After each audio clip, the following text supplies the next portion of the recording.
প্রতিটি মানুষের একটা বৈশিষ্ট্য আছে, সেই বৈশিষ্ট্য অনুযায়ী মানুষকে পরিচালনা করা, কর্ম নির্ধারণ করা, সেটাই হচ্ছে আর্যকৃষ্টির বৈশিষ্ট্য।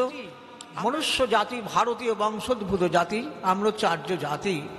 সে আমাদেরও একটা আইডেন্টিটি থাকা দরকার, কিন্তু সেটা আমরা ভুলেই গিয়েছিলাম। সেই আইডেন্টিটি হচ্ছে এই আর্যকৃষ্টির পতাকা, চারটে বর্ণ।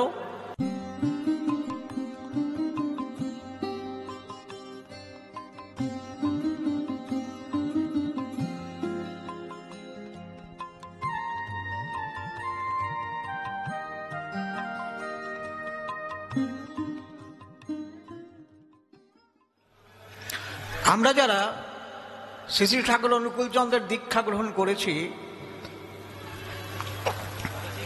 তারা প্রতিদিনই প্রার্থনার বা অধিবেশন অন্তে কতগুলো বাণী বলি।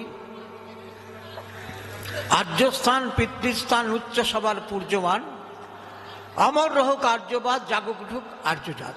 এরকম অনেক আর্যকৃষ্টির যা ব্যাঘাত হরগে তোরা কর নিবা।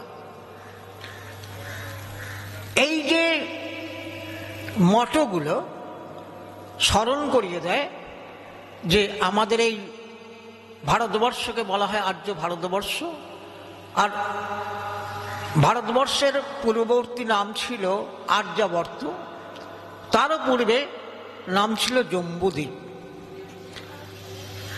এই ভারতবর্ষে যারা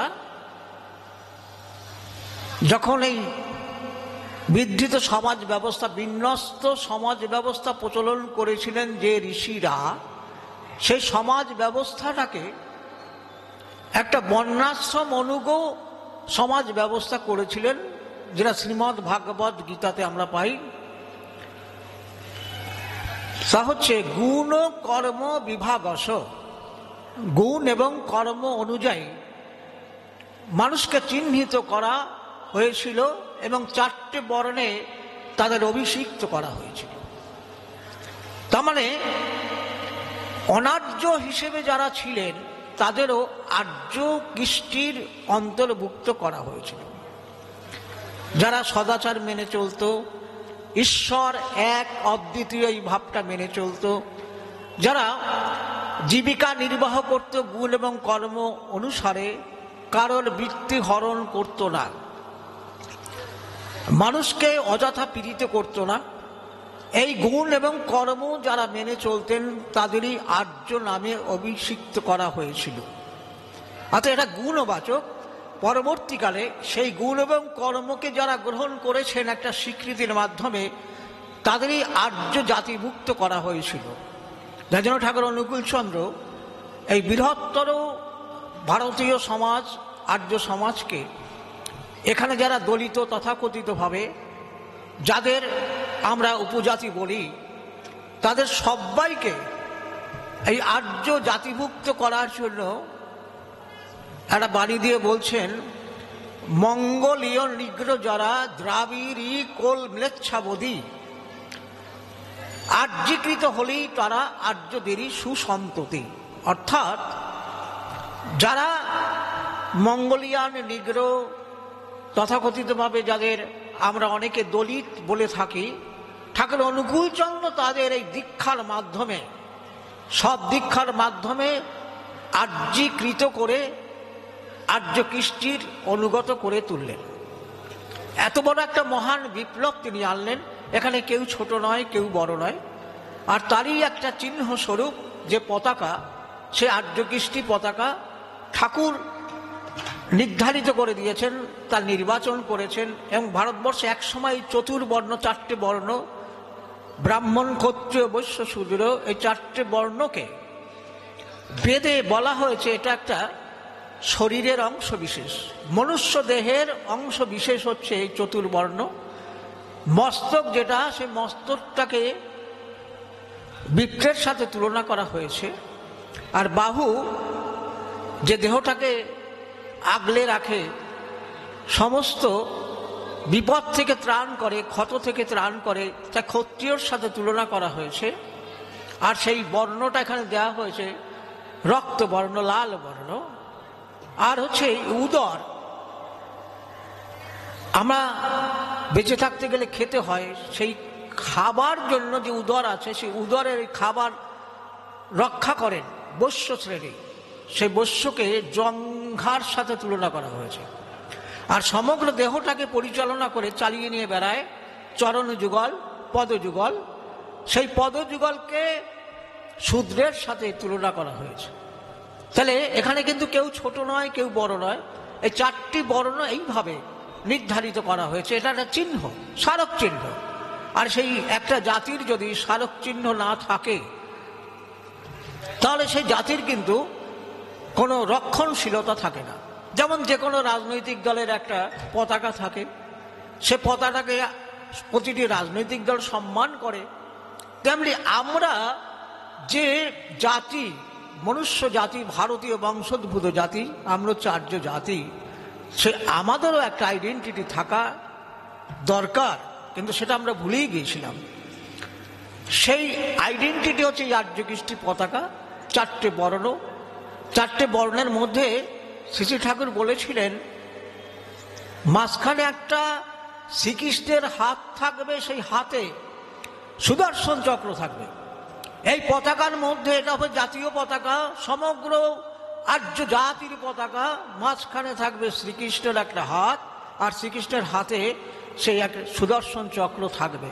আর এটাই হবে আর্য কৃষ্টিকে মেনে চলার একটা প্রতিজ্ঞা। তাই যেখানেই এই অনুষ্ঠান হবে, আর্য কৃষ্টিকে রক্ষা করার ঠাকুর অনুকূলচন্দ্রের যে অনুষ্ঠান হবে, উৎসব হবে, সেখানে এই আর্য কৃষ্টি পতাকা উত্তোলন করার জন্য বলেছেন। আমরা সেটা করা হলো এবং সেখানে ঠাকুর রচিত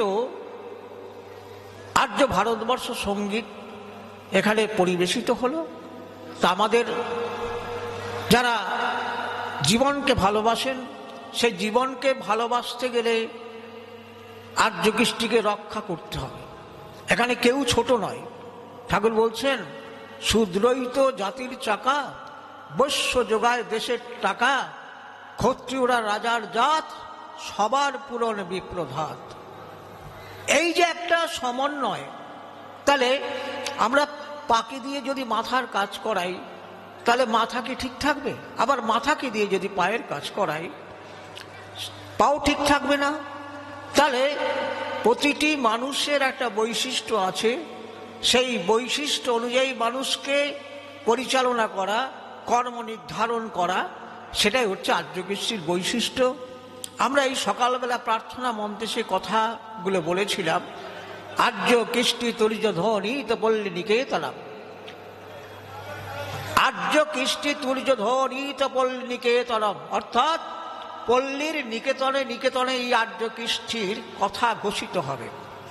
আর বর্তমানে সমগ্র বিশ্ব জুড়ে যে একটা অশান্তি একটা চলছে, যে বাতাবরণ, তাকে রক্ষা করার জন্য ঠাকুর একটা আমাদের নির্দেশ দিলেন।